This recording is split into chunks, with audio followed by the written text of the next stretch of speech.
All right, so jumping on now, we're live once again, and just talking to the guys off stage. My son's in the green room.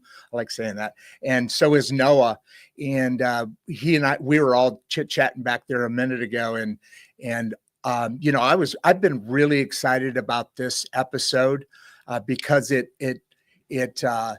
really answers the question or helping aging Americans to start getting exposure to the new things in the world. Noah was just making some comments that were startling, that were amazing, and perfectly aligned with what we're doing here. Coming up next, we have in about hour and a half, we have another lady that is talking specifically about the ways to be able to transition into retirement. So with that said, I'm going to bring on Brandon. Hey, Brandon, how you doing? I am amazing. How are you doing? Well, I know you're amazing. I'm doing well, thanks. Good. All right, I'm bringing Noah on. All right. Wow, we already got two people jumped on here. Noah, excellent discussion we were just having, because it really got me fired up about this talk today. I mean, I have been, but dialed in. I mean, it really is amazing what you're doing. So why don't you talk about the program, what you're doing, what you've come across, what you've learned, and especially the comparisons to before. Like you said, we invented the engine, that, and we're on this evolution, and it's going so much faster, Noah. Yeah, absolutely. Well, so I've developed a system I call Coordinated Discovery Markets, or CDM. I'm in the late stages of fighting with the government over the patent. There's a case in appellate court right now. But at base, I've discovered a way to build a machine that lets you operate a commodity market, but not the way that we've been doing it for the last 800 years and a little bit of change. Right. The classic commodity market, which was then duplicated for stock markets and bond markets and things like that, is all about buyers and sellers. And so everybody is either putting in an offer to buy or putting in an offer to sell. You can do both of those things at once. And so the system evolves niches just like any other environment does. But those niches are all engaged in either buying or selling. There's only two options that are available in that sense. And so the operator is just a person that buys and sells. Speculators are people that buy and sell. There's sort of primary producers, and even they have to do some selling to try to protect their pricing interests. That's what hedging is about, and so on. So what I did is I took that system apart and found a way to split it into four separate pieces with four different operations, one of which is the machine. And the way it works is there's a speculative market, a forecasting market, where people put in price information, and then that operates as a guide over this kind of simple clearinghouse that operates kind of like your grocery store. So people can just see a posted price, decide to put stuff up on shelves, and other people will see sort of the price plus commission and take things down off the shelves. And that system, Good analogy. that system stabilizes to perform the same tasks that commodity markets perform, except it does so a lot cheaper with a lot less sort of computer overhead and information noise overhead. And by a lot less, I mean hundreds of billions of dollars a year less. Ooh. Okay, so when you call this a machine, you're talking about a physical machine, or you're talking about a computer system that, or is it mechanical?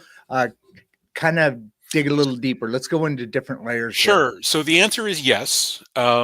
There actually is no such thing as a distinction between a computer machine and a mechanical machine. The way this Okay. specific thing That makes happens sense. to work, you could design a mechanical machine. So it's a control system and it's based on integral equations. You can create a integral equation with just faucets. So if you have a system with a steady pressure flow, by controlling a Yep. faucet, you can control how much weight would wind up in a bucket. That's an integration function. Right. So because this is thousands of times more efficient than the system we presently have, you could jury rig up some kind of like Rube Goldberg contraption using the kinds of we actually used to do this. We'd use cams and hydraulics and things like that 100 or 200 years ago to do control systems. Things like the Jacquard loom work on that principle. And so you could use those kinds of principles to build one of these things. Of course, we have computers, and computers Right. can do integration much more easily. So I have written up about 300-ish lines of code for the core pieces that would, on the setup that we're currently using. So with the amount of bandwidth we presently have between the three computers that we're presumably currently looking at, you would be able to run the entire global marketplace with failover and backup using this particular mechanism, because that's how much more efficient it is than the one that we currently use. So you're saying that 300 lines of code is saving the economy like hundreds of billions of dollars? It could, if we decided to use it, yeah. And three computers are able to manage the financials system of the stock market with that. I mean, is this a Well, again, if we decided to use it, yes, that Sure. would that's how it would work out. To kind of, Who are you talking to about this? Have you started? Well, obviously you've probably been started pushing it, but who are you talking to? I'm talking to people all over the world, not steadily because it's hard to even start these conversations. But there are 4 different projects that are trying to launch around the planet that would incorporate Okay. this technology. And the biggie is that I'm trying to get the patent, which has been You a said that's truly pending. insane. Well, so I got a notice of allowance in late 2020, and then they ignored that, which isn't procedure, but they came up with a reason that was mathematically equivalent to 1 equaling 2 for why they weren't doing it. I got my attorneys to submit the mathematical proof that 1 and 2 are different numbers, and they admitted that they were, and so I got a second notice of allowance. They withdrew that one through the ordinary procedure, and so the first 1 equals 2 thing was a claim that it couldn't be patented because it was useless. The second one is a claim that they're not going to grant the patent because it would give me full monopoly over all commodity trade. This is also Isn't that nonsense. where you get a patent? I mean, there's 7 years you So enjoy, but because 20, it's replacing the whole other thing, you mean?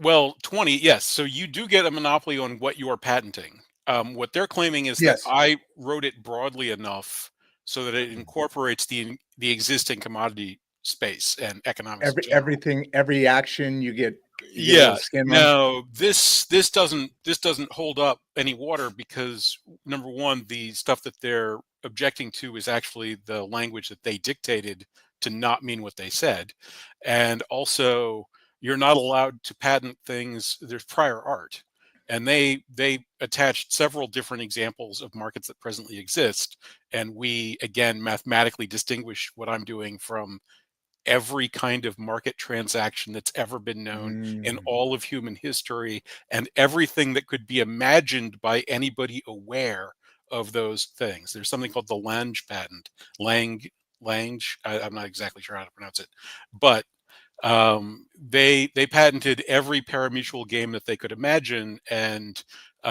pretty much all the Well, parimutuel games they couldn't imagine as well. you're looking right in. You're leading right in. We're getting a little behind on the texts are coming in questions. You see on your screen there, Noah? Yeah.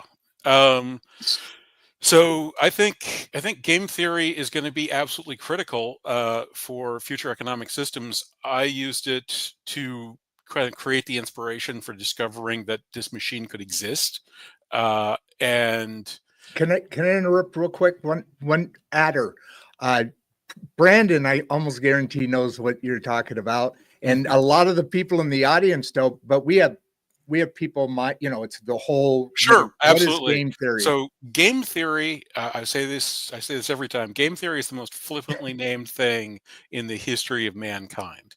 Game That's kinda weird. theory is the mathematics of strategy, and that's all it is. Oh, that's not at all what I thought it would be. That's exactly right. Yes. Yeah. It's what I wonder why they called it that. Well, the mathematicians that were actually working it out got started on creating a theory of incredibly simple games that actually were quite flippant and discovering how powerful they are. I have a fantastic book called Surreal Numbers that is one of a pair of books. You can find them in a single volume. I haven't been able to find a copy of that one yet, called On Numbers and Games, in which two guys named Donald Knuth and John Conway figured a very simple NIM-like game and how to incorporate that in a way that would encompass the entirety of the number system and everything else that could conceivably be imagined. Wow, this is some out there, meaning ahead of us. We're there's so much more information and knowledge that's out there that we haven't even scratched the surface of because it's moving so fast now. But I did interrupt you on the game theory. I just wanted to get that settled, and I want to go back to that. I'm sorry, it's right here, I think. Yes. Yeah. So how is it going to affect the future economics? The whole future economics is going to change. Well, absolutely. So economics is essentially about cooperative behavior, and cooperative games are an incredibly complex subject. There have actually been more than one Econ Nobel given out for game theoretic ideas, including non-monetary economics. One of the interesting things in that is something called the stable marriage algorithm, which is, I think, what the woman who developed that branch of things she's the one that got the Nobel. It's used, among other things, for what's known as the match, when residents are assigned, medical students are assigned. So if you're the top medical student in the country, you would probably like to go to the hospital that you would like to go to. And if you're the top teaching hospital in the country, you would probably like to get to choose whatever residence you want. But those two desires won't necessarily jibe with one another. And so what's the best way to deal out the various medical students to teaching hospitals to their mutual interest? And that comes down to, again, this kind of stable pairing. So the idea is that you want the pairings to be such that neither side can profitably abandon them. So if Peter is assigned to, St. Paul's Medical, and St. John's Medical, which Peter likes better than St. Paul's, will give Peter a better deal, then that wouldn't be a stable arrangement, because Peter will abandon St. Paul to go over to St. John's. But if he would like to go to St. John's, but St. John's doesn't want him as much as St. Paul's does, then it is stable. Maybe he'd be happier someplace else. And it goes the other way too. If St. Paul's would rather have, Patricia than Peter, but Patricia's someplace else and she's happier there, doesn't matter. They can't tempt her over. So how does the system know that? Those things. I know it's just an example, but how does the system know Peter, Paul, and Mary? So the way that you Sorry. do a stable marriage algorithm, and this is Uh-huh. real simple. So imagine you've got, this village, you've got an even number of, boys and girls, you got to match them all up. What you do is you pick a side to go first. Classically, the boys go first. So the boys line up, doesn't matter what order they line up in. Every boy goes out and picks a girl. If the girl that this boy picks already has a suitor, then she gets to choose. And whichever boy she doesn't choose goes to the back of the line. And the only rule is you can't pick the same girl again. And once the line of the boys is done, you're finished. Every single arrangement that happens under that circumstance will be stable. And so once you get to the end, you're done and everything's stable. Very, very cool. I skipped over it because there's a whole bunch of them here, but a lady is asking about what is the most challenging thing of implementation of this system? The most challenging I thing have for it here. implementing, I saw that sort of pass through. The most challenging thing of implementing is getting a marketplace off the ground. So Texas Absolutely has just recently decided to try to launch its own marketplace in competition with like New York and Chicago. I was going to ask you that. I was going to ask you, since you have this this IP essentially, why don't you go your own route with like Texas has done? We live in Texas. Why don't you open your own and compete for that market? Did you read the article where they announced how much they spent on regulatory compliance to do that? It's like billions. Texas? It's not billions. It's only $145 million. Oh, that's not too bad. You can get some rich investors. Such a deal.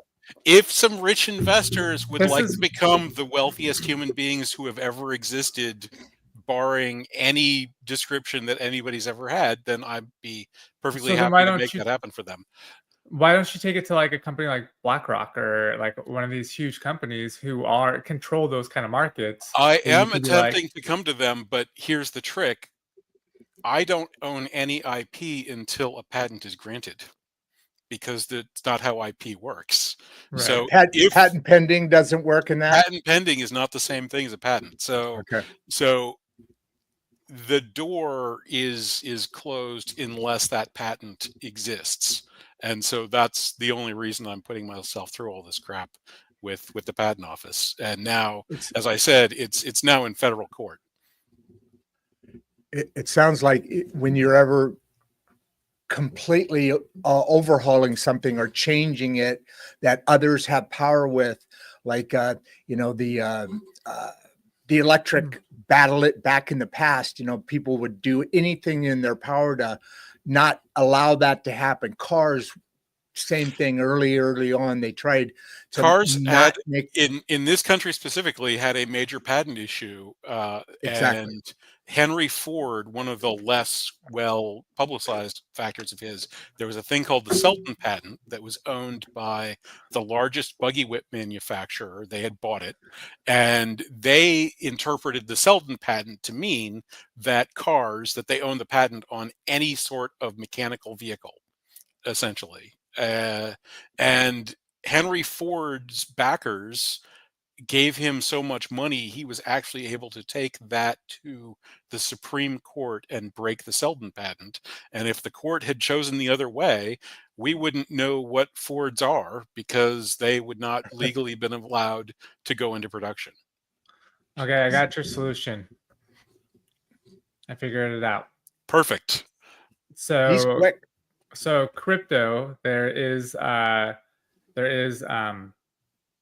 wrapped commodities essentially. So you can get wrapped Apple, you can get wrapped Microsoft. All these kind of different stocks or commodities or futures or whatever that pair against the regular crypto market, or stock market, economies market.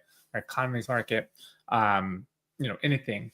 So you could have your IP system on software essentially in the crypto market, and then you can use liquidity from like a what are they called? essentially you have to have the transaction go through in order for it to it has to be completed in order for you to have it go through. So you can write an algorithm so that it has to pass, because if it passes, then it won't be reversed. And so, God, I'm trying to think. I'll look it up here in a second. Well, there are two of the 4 projects that are trying to get off the ground are crypto projects. One of them Okay. is pretty explicitly one of those pairings types of market systems that's attempting to get funding. They're trying to operate out of Indonesia. The people that are operating it are Americans living in Mexico City. So, Okay. I mean, that's a possibility. That's one of the irons that's in the fire, and that's that's what I'm getting around, looking around the world for people that would like to have an economy. They're called flash That's loans. So you could Flash essentially loans? get flash loans to, if your algorithm works, you could essentially use someone else's money, test that in the crypto market, get enough money to essentially use it to your advantage to fund your own project using flash loans with your algorithm, and then take all that money and then fund your own actual. Well, so there's Thank- a slight so that is based on this being a trading strategy, and this is not a trading strategy. So I do not know what the prices of commodities are going to be. The system, if being used to trade commodities, will figure out among its users what that will be. So the this system isn't. will. Yeah, so this isn't an artificial intelligence that knows what the future is. This is a machine that aligns intelligences, artificial or natural, to cause them to become super intelligent. That's essentially what markets are. We didn't Markets as we presently use them were an accident. Historically speaking, we do not assign them to any given inventor. We don't know exactly what happened to create them in the first place. So people can profit off of them. I mean, Well, because there's always that arbitrage. yeah. Well, so we've been explaining to ourselves why these things that operate our economies work for a few hundred years now. And those explanations are getting more sophisticated. I have another explanation that I would say is even more sophisticated, rooted in this computational mathematics game theoretic world, that breaks it down physically from a noise signal perspective, and then a new machine based on these actual physical principles that should work a great deal better because it's not just an accident. But that's still the intelligence comes from outside the system, not the system itself. In terms of how It has to constantly have outside feeding of intelligence, or does it takes that and then like AI, kind of learns it. You teach AI, right? Or you teach no, automation. this is continuous. So the way this works is it's a sort of judgment and reward system. And by doing that, if somebody develops an AI that knows where prices are going, great. They can tell the marketplace that the marketplace will broadcast it and sort of provide the highest profit that's possible for them to achieve. And everyone will just sort of, live in this business cycle free universe where you can plan everything to the nth degree. Now, that's never going to happen, but that effectively is the ideal towards which these things strive. Couple quick questions. How does CDM compare to traditional trading? And after that, I want to get into how does it get into the business? And then before those two questions, where are you in that patent pending system? Because this is seeming like, and there's going to be a lot of these because we were talking about it earlier, evolution, we're technologies, knowledge, and everything else are evolving at a rapid pace. So you've already been quote unquote denied or kicked out twice, and you Three currently times. have 3 times. So the second one that You got got to take a appealed. hit ball, man. You got to Yeah. step in front of the plate and take one for the team, man. Yeah. That one got Right. appealed to the Patent Trial and Appeal Board. The Patent Trial and Appeal Board declared that 1 equals 2. That the words didn't mean what they were written by the Patent Office to mean, and that in spite of them saying that you're allowed to patent devices in the operation of a commodity market, that's only when they improve the user of computer, and since my system doesn't involve computers or users or something, they're unclear. But whatever, this user of computer concept is sufficiently different from what I'm talking about that it doesn't Are you apply. talking still years to go, or do you even have a concept of how long you're going to be fighting this battle? I don't Because you know. can't do anything until that happens, right? Well, there's, like I said, there's sort of the overseas and the open source route, which is ongoing. But yeah, Good point. so that totally insane thing that I just said, that happened in July of last year. I appealed that to the U.S. Court of Appeals for the Federal Circuit. I put my papers in November.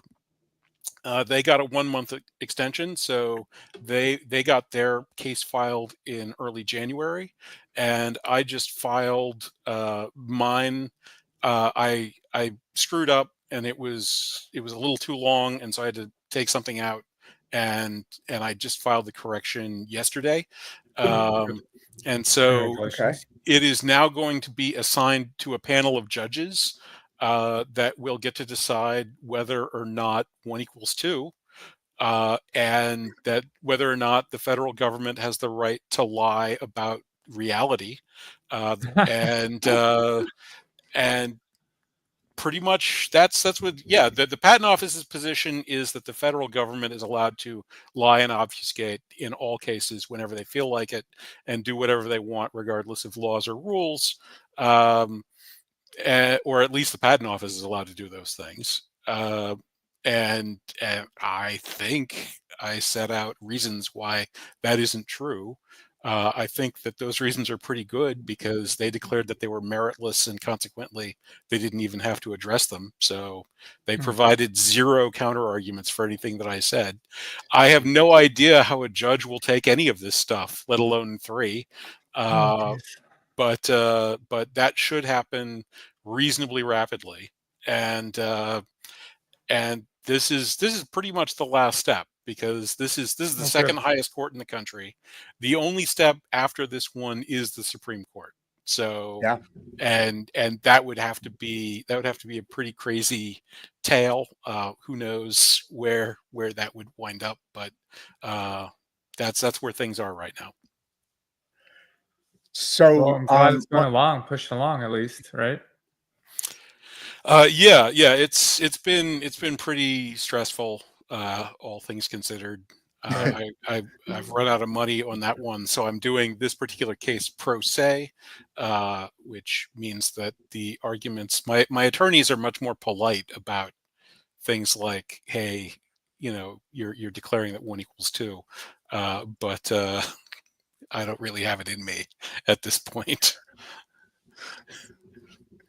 So now let's kind of look at this. So this the conversation's a game changer. How do you apply, and does it? I mean, it sounds like it does, because it creates a much more a digital Doge we were talking about earlier, kind of thing. So how does that work in business, or does it? Besides, obviously stocks. Yeah, well, so the basic problems that we're going after here come about by starting to think about things in computational terms, which is something that we are not used to as societies, and we do not train people to do as individuals. And so businesses have computers, businesses do not use computers. And as a result, you basically are spending a lot of money. Lots of businesses ship a lot of money off to Microsoft and just are like, well, we've got technology. Well, no, you don't. Um, Thinking through what computers actually are and how the information economy of your business actually functions allows you to create systems that actually work. Just like we don't we don't make things like wheels the way that pre-industrial people made wheels. We Good still point. Yep. forge, but a blacksmith, because they're a human being that's as strong as a human being, will make things in specific ways that meet those requirements. And we understand that we can provide significantly higher pressures than any human being can create, or significantly faster movement, or so on. And as a consequence, we can do more complex, more efficient, even, better outcome systems by thinking through material science and understanding the actual metallurgy, or these days with carbon fiber, an entirely new frame of the understanding of how molecules fit together. Absolutely. That same kind of development is something that we are in the infancy of re-understanding systems in terms of their signal versus noise. And one Absolutely. thing you will discover if you do this is that almost everything that you're doing is noise, because there's never really been a position. So again, my system isn't thousands of times more efficient because the existing information relays that the existing system uses aren't very well made. It's thousands of times more Okay. efficient because the signals that are coming in, the orders that come into the existing system, have less than 1 bit of information in them in terms Mm. of market price, because the offers that come in are either sort of higher or lower than the market price, and they're either correct or incorrect. So that fact basically means that there's 1 bit of information that's only partially correct, so there's less than one actual bit of information in the signal. And I found a way for people to put in all of the information that they possess. Now, there's still a noise factor on that, but because people can now provide signals and be rewarded for signals that contain their full information bolus, then you wind up with this system. People know a lot more than the answer to one yes or no question, and by being able to use the much richer signals, you get a much richer outcome. I have a quick question. So, like, how I'm a big fan of, like, if something's not broken, like, don't fix it. Like, supply and demand definitely works right now, right? Like, um, why, like, tell us in one sentence, besides that it's more efficient, um, why, if it's if the supply and demand concept that we have that's working right now works, why should we switch over to your new system, that Sure. besides being more efficient? Absolutely. Well, so the first thing is it's actually broken. So our current system was operating on supply and demand. We abandoned that several decades ago. Uh, the the way the existing system works with buyers and In lieu of sellers, what? We abandoned that in lieu of what a couple decades ago? I'm about to describe that. Just in So time? Oh, sorry. Go ahead. yeah, that's fine. So the buyers and sellers, I said the existing system is all about buyers and sellers. Right. Well, because of how it works, it can't really provide pricing information with just the people that actually make and actually use the stuff. And so historically speaking, there was a, sort of 5 to 10 to 1 ratio between the pure buyer and seller offers and the actual sort of user buyer and seller offers. Computers have infested this system for around half a century now, and uh, AI additions to computers have been included for around a third of a century now. And so these days, Actual AI, uh, actual AI, yeah. So you'd mentioned like BlackRock before. algorithm, stuff.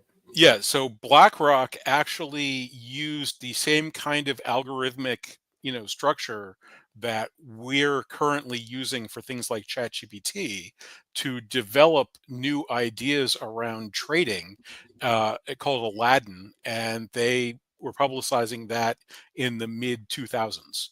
And there's another company called Renaissance Technologies, which is incredibly secretive and has been claiming enormous rates of return for decades. And that's what they claim they've been doing since the 90s. So, yes, actual AI, as we presently understand it, has been plugged into our markets for decades. And the ratio between the trades and the sort of edge users, if you will, is now up in the sort of 40 to 50 to 1 range.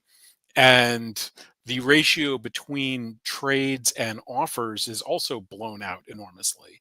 So anybody that's sort of afraid of the Skynet universe where we're being run by machines, that all happened like when Bill Clinton was in office.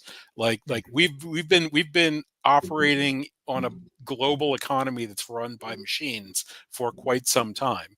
And you might have noticed that major financial crashes have become radically more common than history suggests you should experience. It is not unusual, looking through history, for people to live through 1 to 3 financial crashes in the course of their lives. It is unusual for those people to be, pre-kindergarten, like the kinds of people that we have that have only experienced 1 to 3 financial crashes. So, the system is in fact broken. It's going to get worse because the thing that's breaking it is plugging computers into it. It isn't capable of aligning their interests properly. And so that system is going to continue to become more expensive to the detriment of our economy in general, and is going to continue to break down in ways that are not predictable and are broadly damaging. And the better we make computers, the worse it's going to get. So just to summarize, um, you were talking about that the system that's broken is the stock market and those kind of systems, and the amount of volume that's being traded essentially every single day is not manual trades, but computers that are controlling these markets that shoot them up and down. And the crashes are only going to get more severe because the computers are going to get better and timing things, which at a split second could crash the market and then bring it back up with millions and billions of dollars. But your system is going to replace that so that there isn't manipulation in the systems. And we're not talking about supply and demand like in the sense of me selling products on eBay. If my products suck and people don't buy it, there's no demand for it. But if people love it, then they'll buy it. We're not talking about that. We're talking about actual computers controlling of digital items, essentially, because it's stocks and not the supply and demand of actual goods and products like that. Is that correct? Exactly. Yeah. My system, Okay. in fact, quite relies on supply and demand, as any economic system ultimately will. It doesn't, it's not, it isn't just supply and demand. It's this machine that's doing stuff. Right. But yeah, we have wandered away from that. Right. That makes sense. I get what you're saying. Yeah. So the digital, because there's an infinite amount and it's not being sold and shipped and it can be traded for fractions of a penny, people can leverage that and arbitrage it and use computers because they have infinite money essentially, where they can inject into the markets and bring it out with no penalties essentially, um, because AI and that sort of thing has controlled the markets. And now your new system that you're working on patenting is going to fix that so that people can play on an even scale essentially. Exactly. Yes. That makes sense. No, that's pretty What, cool. Brandon? When you use triage during that? I know what triage, but in that example, what does it mean? Arbitrage. Triage would be like damage. Oh yeah, I'm sorry. Yeah. It is a different word. What did you mean, guys? So arbitrage is essentially buying low and selling high. And this is a perfectly decent, sort of business case. Imagine, if you will, that in South Florida, it's very cheap to buy alligator hide boots, and alligator hide boots become very popular in New York. It might be a good business to go down to South Florida, buy a bunch of boots, stick them in the trunk of your car, and drive up the coast and sell them in New York, which will lower the price in New York, raise the price in South Florida, start to even those two things out, arbitrage achieved. You've made money, the market's more efficient. What my system essentially does is creates a meta label layer of arbitrage, an arbitrage in arbitrage, if you will. It creates in the forecasting market the space to remove the possibility of future arbitrage opportunities by making the marketplace stable across a wide area, which is the entire value proposition of marketplaces. If wheat farmers in South Dakota and wheat farmers in northern Iowa can't really get the same prices, then they have to go to war with each other, right? Like suddenly those bastards over there are getting a better deal, or those guys, we got to keep skinning them so we can send our kids to college, or whatever it is. The market operates by evening those things out through arbitrage, but rather than, as the current market does, doing it by point-to-point arbitrage, which then creates this window for computer intelligences to be able to effectively personally arbitrage every single edge user to within the limits of their life. This creates an arbitrage in those arbitrage opportunities so that the edge users are all getting sort of the deal that they should be getting, and we get to live in an economy that's working well. So I wouldn't like your system because personally, and I'm joking because I don't know the whole thing, and I'll bring this up because I buy products from like Walmart and Target, and I resell them on Amazon, so I get that arbitrage opportunity and make money on that opportunity. But if they were all evened out, then I wouldn't be making that arbitrage opportunity. Well, so one thing that I do offer, so in the existing system, the pure traders are getting rates of return that are pretty even to how financial institution rates of return work. Let's call it 15% a year. That means that in order to get like their lifestyles, they have to have enormous amounts of money underneath. Volume, under control, and they usually have to operate on credit or leverage. Right. And so they're using the large amount of money, other people's money under control, to trade with an even larger amount of money in order to get their kinds of returns that they need. In my system, the forecasting market can actually operate at a significantly higher pure ROI because it's actually measuring information, and it isn't possible for people to inject noise to undermine your income stream. And so rather than trading in a marketplace with, say, 15%, if you're really busting your ass and you're great, you could be trading in a marketplace where the average is like 100%. And so suddenly you don't need that access to credit. You don't need that access to other people's money. You can make great money just by knowing things about these systems. That regulatory question is pretty interesting, actually. Hey, I skipped over a couple of them because I knew that was kind of a big deal there. Yeah. So the as I said, regulatory engagement is the hard part of launching these things sort of de novo, which is why I don't have enough money to do that. What's de novo? From scratch, or Gotcha. from new You in know, Latin, basically. I love the fact you're a mathematician, right? That's where you come from, and you can see that, and your knowledge is based through a mathematical theory, and it's fascinating to me. Most of the world changing events, the people we know about, it's always about the mathematics. It's amazing how mathematics actually is all over the world. A guy like me, just an average Joe, I don't see that, but it's great to hear it from guys like you, because you're visionary, and it comes about through numbers, which is what the world is built on. Or am I over exaggerating that? Not really. There's an excellent I didn't essay think so. called "The Unreasonable Effectiveness of Mathematics," which is an incredible read and something that I can recommend to anybody. Essentially, that's what it gets into, is this rather extraordinary fact that these games that you can make up and are simple enough that you can explain them to school children contain this richness that describes physical systems, and that Mm, slightly different versions of the game.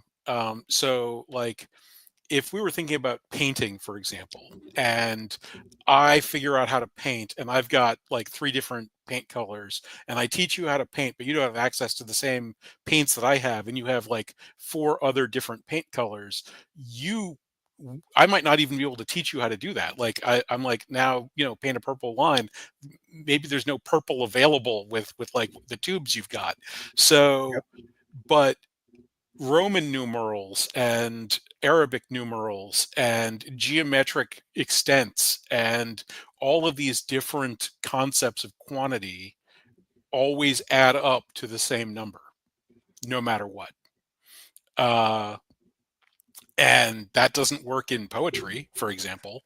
When Right. you translate a poem from one language to another, it probably doesn't rhyme anymore, and it probably doesn't do the other stuff that it was supposed to do before. And so, yeah, that's that universalism to mathematics is something that's been remarked upon for literally millennia, uh, Yes.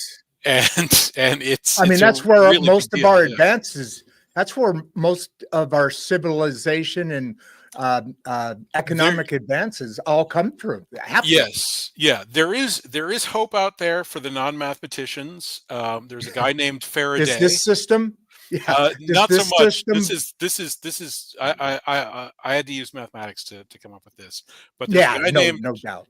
a guy named Faraday that essentially discovered virtually everything that mankind knows about electricity, and developed the original electric motor and sort of electric generator. And Faraday is very famously completely non-mathematical. He was unbelievably meticulous. He was a very careful note Yes. taker, Yeah. and a great experimentalist who's totally dedicated. And so you can go that route too, but that's M- that's Much just less about frequent, huh? yeah, that's just about the only example I can think of somebody that Very much less, sort very of much less put an frequent. actual kink in the path, if you will, Yeah. of Yeah. the upward sweep of human destiny. So with that, this regulatory changes, how is how can we answer that? What does that look like? Well, so that's where things get pretty interesting. This system actually meets the intent of the regulations far better than the existing system does, because by sort of pulling it apart like that, many of the things that the existing regulations are concerned with, like money laundering and market manipulation, are intrinsically not possible in this structure. Oddly, the actual wording of the regulations is so tightly tied to how existing markets function that effectively all CDMs comply with all existing regulations automatically, because the the mechanisms that are being regulated specifically don't exist. So by analogy, imagine if instead of having speed limits where there was how fast your car was allowed to drive on the highway, there was actually a wheel RPM limit. Your wheels were actually only allowed to rotate so many times per minute. And then you developed a hovercraft that didn't have any wheels, and so the speed limit wouldn't it wouldn't matter. Like there aren't any wheels. Never getting a ticket again. You're not going to get a ticket again. Yeah. That's a good analogy. And so yeah, there's similar things. Electric cars, there's some moves to start putting taxes on electric vehicle like recharging, because gas taxes nominally pay for street repair, and electric cars don't use any gas. And so how do you cause collect their that car that wear and tear to be collected to go back?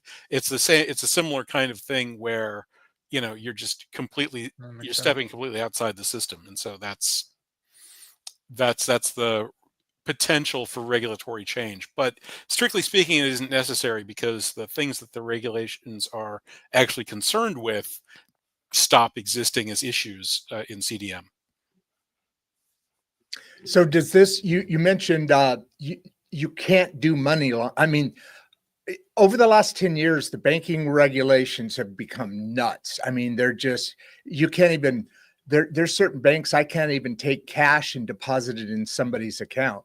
It has to be a check or this or that because of money laundering. That pendulum that we go through, we go to one extreme and then the other. But you're saying that this system does not.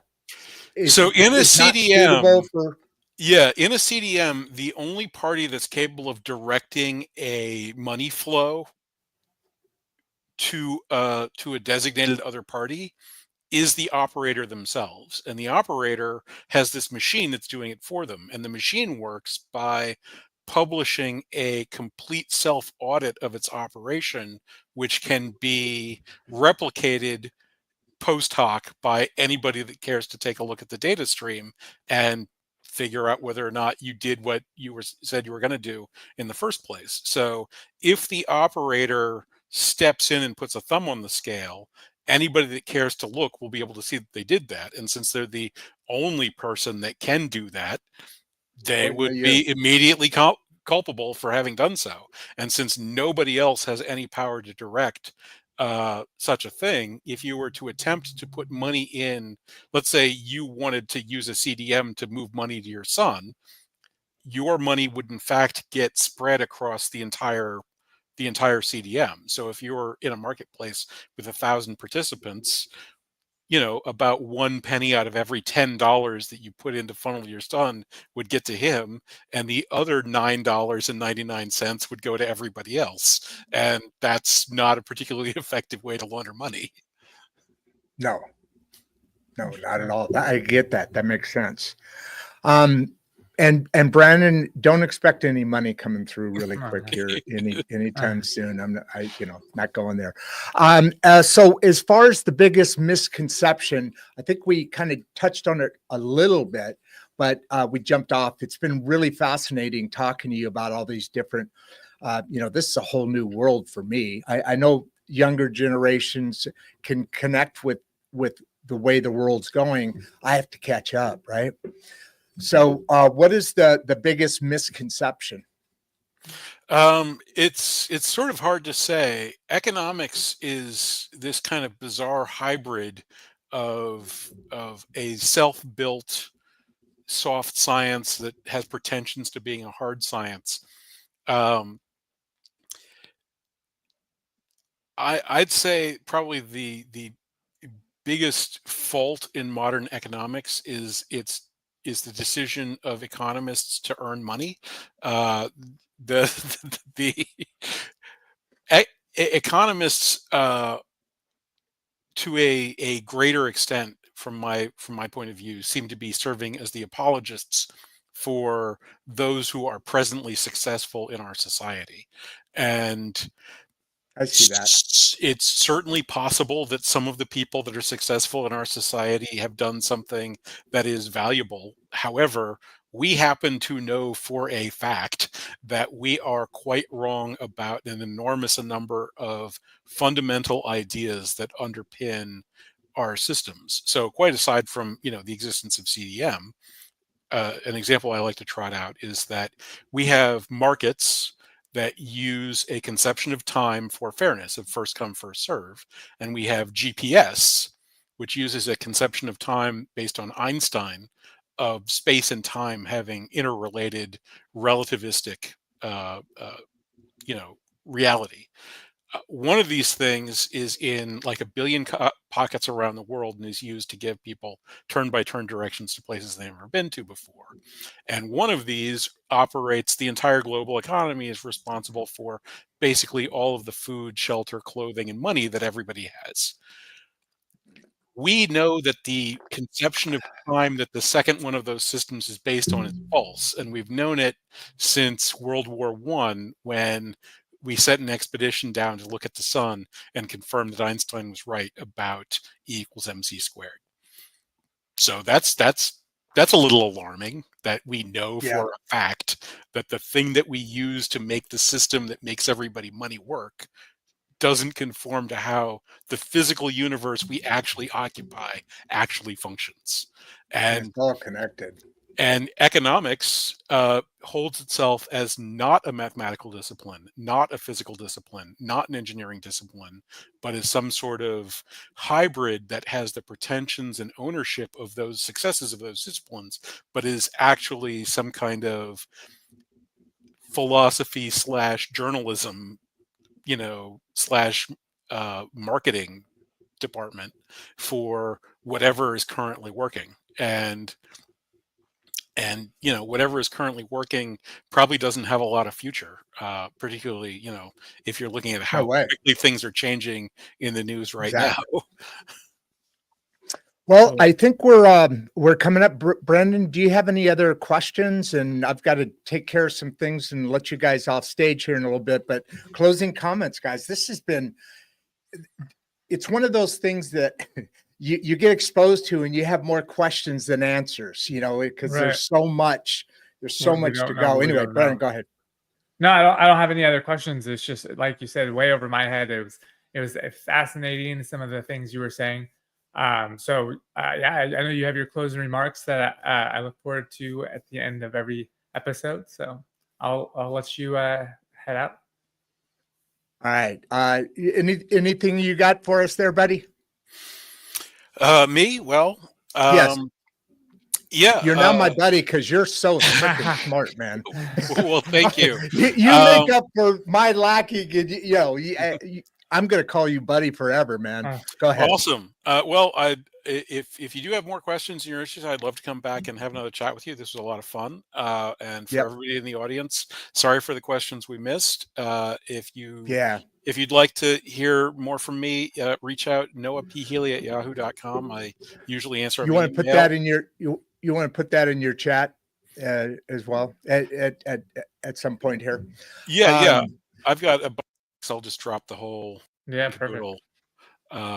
Exactly in there, and they'll attach this or whatnot, and you can learn more about me, the patent, whatever. Head on out there. Well, we're behind you, man, because this thing is just like the world. There is a dramatic shift that has to happen between the old systems and the new systems that are coming in. That you mentioned several times the inefficiency of this stuff, and it's becoming more and more obvious. I mean, look at the airplane. These systems all are from like Windows or DOS. These are so ridiculously outdated. I mean, Trump was even talking about it would be cheaper to replace it than to keep putting billions and billions of dollars into it. So with that said, my friend, thank you again, my new best friend. I'm gonna let you go, and then I'll have Brandon join you in the green room. All right. No, it was a pleasure. Thank you so much. Nice meeting you. Good to meet you too. Cheers. All right, guys. Cheers. And like I like to say, bye for now. So Brandon, that was fascinating. It was mind blowing. And then he's able to bring that description as an example that makes sense to you when you're kind of listening to it. Not everything, because go ahead. Definitely. And for those that missed it, it's Noah P. Healy at yahoo.com. Definitely check out. We'll be putting the description or all the links in the show notes just so that you have access to that. So definitely want to include that in the little outro. Yep. Okay. Fascinating day. Really love it. I've got to get ready for another one. I'll let you jump off here. I love it too. I'll jump off. I'll get you to jump off here, and then I've got a little bit of administrative stuff to do. Boy, that was my tongue was getting tied up and trying to say all that. I love it. Love it. Awesome. All right. Well, I look forward to the next one. You guys subscribe, and thanks so much. I look forward to being on the next one. Yeah, absolutely. We got some more AI stuff and some Bitcoin stuff as well. Big stuff coming, guys. So I look forward to seeing you guys on the next one. Peace. You got it. All right. So that was my son who just left. He's got a show that he does, and you could tell he was much more exposed to some of the things that Noah was going over. I mean, that makes sense. But it just keeps going through my head that I use that example of people my age back when the next evolution or the last evolution happened, meaning, the internet and all this stuff. AI's coming up, and that's going to be 10 times more concerning for older people that don't know what's going on. And from Noah's conversation here, and thank you again, Noah, just a fabulous subject. That thank you for not making me feel empty-headed. It was your explanation in all things, in all those questions is excellent. Great speaker.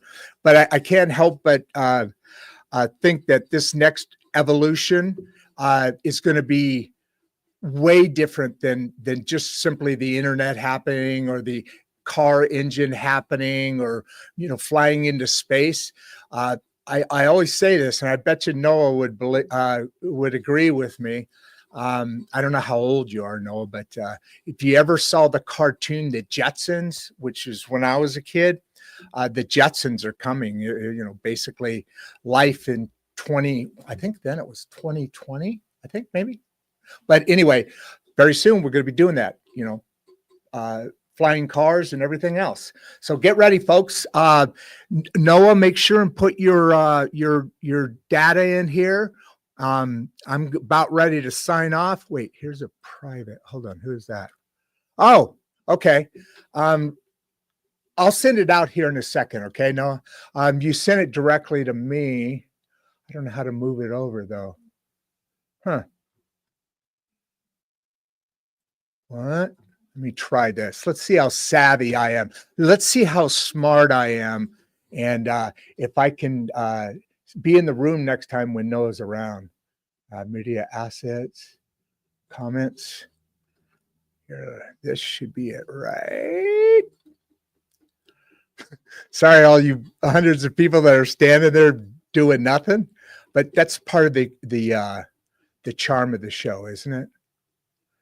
Placed as paste. Okay, there, got it on there. So, folks, those of you, if you look in the chat, this is Noah's contact information.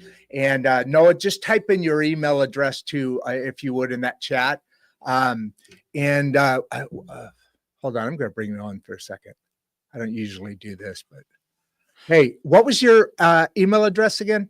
So it's at the top. Noah P. So that Noah P. Healy at yahoo.com, and it's right at the top of what you pasted over. You can contact me at, and the email is right there first thing. Oh, got it. Okay, I didn't really see. I'm not as. Yeah, there's These also glasses are thick. Yeah, there's a link to the patent declaration online. That might be out of date, and it might not be, but it's got roughly what's in there. The next one is a link to the white paper, Oh, and then okay. a couple of different videos I have up on my YouTube channel. One is a sort of animated explanation of how CDM works, and the other Oh, one is one of those good. AI conversation things where I dumped a bunch of my content in and had them explain how CDM works. Hey guys, that'd be fun to do. I mean, that you got the links here. We all need to keep learning and getting adjusted. But yeah, that's a great idea. No, people jump on there. It ought to be good for you. All right, I'm letting you go. Excellent. See ya. All right, so coming up in about an hour or so, we have a interview with a lady, and I say it that way because she calls herself the oldest influencer on YouTube and other channels. She's 77 years old, something like that, and she talks to people and teaches people how to move forward. Newly retirees, there's a whole different lifestyle. A lot of people a lot of people are happy when they retire, and then a lot of people can't. Like she says, when that happened, she couldn't get comfortable and safe and happy because she didn't know how to do it, how to use the time she always had using somewhere else. She used to work for Boeing, smart lady, very intelligent. And we'll see. I'm going to get off here. This is LinkedIn at Rod Duff 1939. My website is www.rodduff.com. And my other site is IMS, www.imstri.com. All right, love you guys. Go say hi to somebody. Let's keep this thing going. And there's a lot to be shared still, and a lot to be done. So let me see if I think I got everybody now on there. Oh, I have shit. I didn't even send it. Damn it. Okay, now I get it. Actually, no, I sent it a couple of times here, it looks like. All right. All right. I think that's it. I think I covered everything with you guys. Thanks for staying around. Thanks for putting up with my ADHD. and like I said, we're probably never going to get perfect. I can't imagine that, but we're going to get better every day. And that's because of our guests.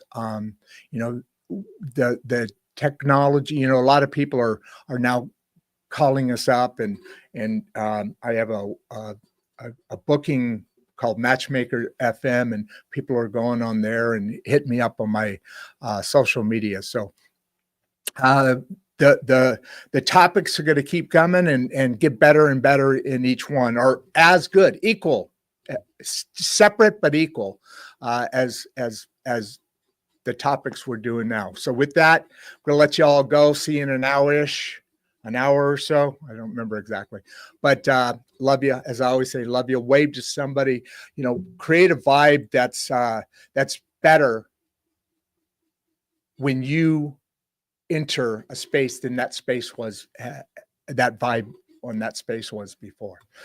That's it. I'm done. I'm going to go in the green room and have a soda. Bye.